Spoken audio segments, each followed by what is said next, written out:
क्या हो कि अगर पेन से लिखने की एक सादा सी आदत आपके दिमाग को महफूज रखने में मदद दे सके। ना कोई ऐप्स, ना कोई प्रोग्राम्स, बस कलम और कागज। ब्रेन इमेजिंग की तहकीकात बताती हैं कि हाथ की लिखाई से दिमाग के ज्यादा हिस्से एक्टिवेट होते हैं, खासतौर पर वो हिस्से जो याददाश्त और तवज्जो से जुड़े होते हैं। ये टाइपिंग के मुकाबले में कहीं ज्यादा असरअंदाज होता है। जब आप हाथ से लिखते हैं तो आपका दिमाग एक साथ बहुत कुछ कर रहा होता है।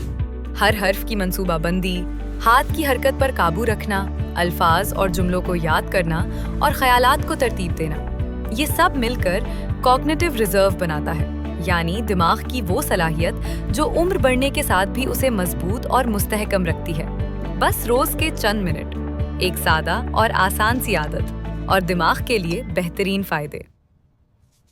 वीडियो देखने का शुक्रिया। मजीद सेहत बख्श वीडियोस के लिए सब्सक्राइब, शेयर, कमेंट और लाइक ज़रूर कीजिए ताकि ये पैगाम दूसरों तक भी पहुंच सके। अगर आपके कोई सवालात हैं तो उन्हें nadenergydoctor@gmail.com पर भेजें।